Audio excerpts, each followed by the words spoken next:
Olá, meus queridos, a graça e a paz do Senhor Jesus. Este é o seu canal, O que é a Verdade, e eu sou Alexandre Rodrigues, um mero mortal eternamente em busca da verdade. Estamos abrindo este novo canal, a par de um outro que já temos no YouTube, que é o canal do DEVAP, do Ministério Apostólico de Volta à Palavra, que traz mensagens, palestras, conferências, vídeos de longa duração. E, portanto, atendendo à solicitação daqueles que já conhecem o nosso trabalho, daqueles que já nos acompanham, de produzir vídeos de menor duração, não, porém, de menor importância, certamente, mas podermos trazer pequenas reflexões, trazermos comentários, trazermos também, certamente, temas que fazem a devida diferença em nossas vidas, temas acerca das coisas referentes a Deus, referentes à sua vontade, daquilo que está na Bíblia Sagrada. Por isso será para nós uma grande satisfação estar com vocês semanalmente, aqui estreitando o espaço entre nós por meio da internet, no sentido de termos agora uma maior aproximação e termos também uma interação, podermos interagir acerca dos assuntos importantes nessa grande ágora que é a internet, agora participando nós desse grande diálogo universal dos assuntos importantes referentes a Deus e a sua palavra. Por isso, se você ainda não é inscrito, inscreva-se no nosso canal, acione o sininho das notificações, deixe o seu like e também deixe aí o seu comentário para que nós possamos, assim, irmos conversando acerca dessas coisas importantes.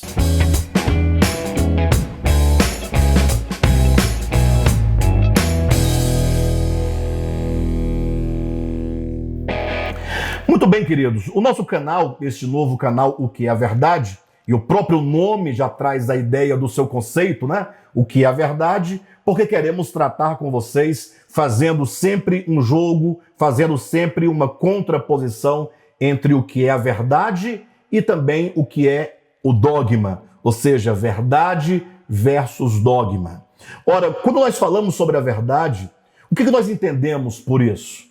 Nós sabemos que a verdade é o próprio Deus e, portanto, a verdade ela é infinita e não pode ser abarcada por ninguém absolutamente, não podemos tomá-la em nossas mãos, uma vez que ela é muito maior do que o homem, é maior do que a história, é maior do que toda a humanidade. Por isso não temos aqui a pretensão de sermos os donos da verdade. Tampouco temos aqui a pretensão de sermos absolutos naquilo que nós entendemos e naquilo que nós falamos. Apenas queremos partir daquilo que o apóstolo Paulo ensinou em Romanos, capítulo 1, quando ele disse: aquilo que de Deus se pode conhecer.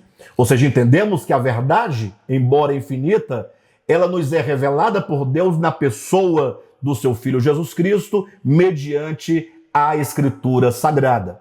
Ou seja, a Bíblia Sagrada traz consigo a revelação de Jesus, que é a revelação do Pai, que é a própria verdade. Tudo isso contrapondo ao que se entende por dogma, no sentido de que quantos de nós, não poucas vezes, ouvimos algo acerca de Deus, ouvimos uma pregação, ouvimos um conceito, ouvimos um estatuto e simplesmente nós tomamos aquilo por verdade, consideramos como uma verdade absoluta sem nunca termos investigado a questão.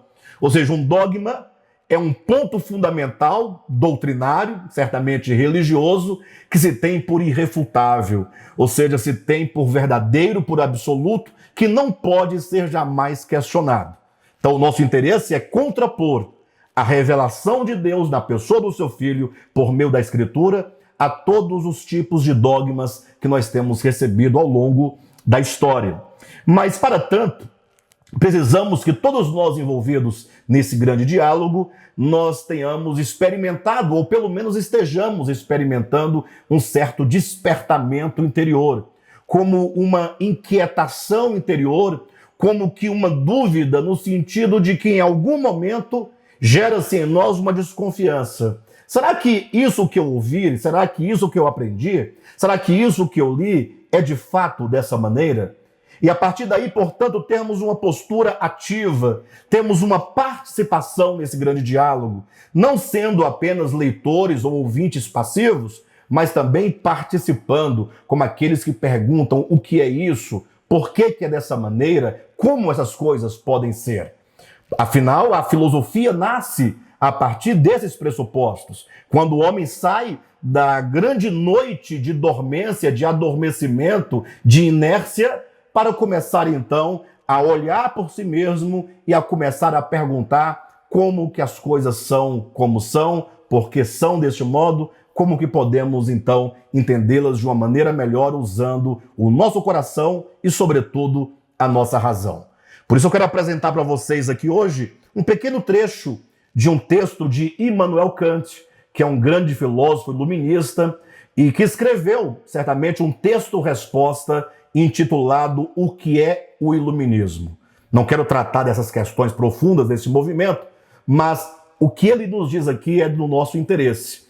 Ele diz assim, olha, iluminismo é a saída do homem da sua menoridade de que ele próprio é culpado. Ou seja, Immanuel Kant entende que o movimento iluminista é como que uma porta que se abre, possibilitando que o homem saia de um período de sua existência de não questionamento, de não uso da razão, para agora então ele começar a olhar o mundo por si mesmo usando a sua razão. Lógico, não estamos dizendo que a razão sozinha ela é suficiente para todas as coisas. Sabemos que há o aspecto espiritual do Espírito de Deus, do Espírito da verdade, da revelação divina. Entretanto, essas coisas não chegam a nós a par da nossa razão.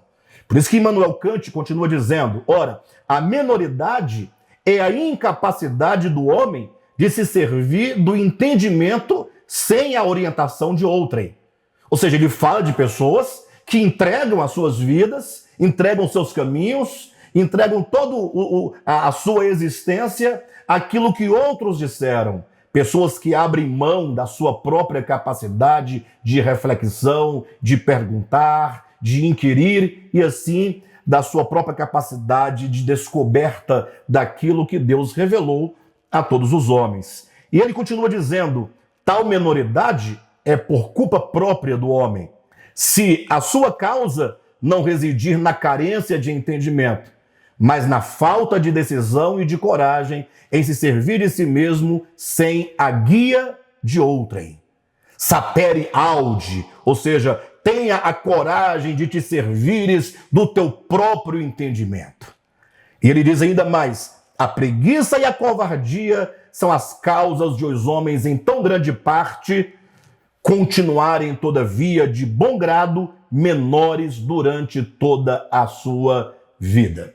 Bem, esse pequeno trecho foi apenas para dizer acerca da natureza, do propósito, dos objetivos deste canal. Te convidar a pensar, te convidar a refletir sobre grandes assuntos, assuntos relevantes, assuntos importantes que certamente mudarão a nossa vida. Venha conosco, semanalmente postaremos aqui neste canal vídeos de grande relevância. Portanto, não deixe de se inscrever no nosso canal, acionar o sininho das notificações, deixar o seu like e o seu comentário.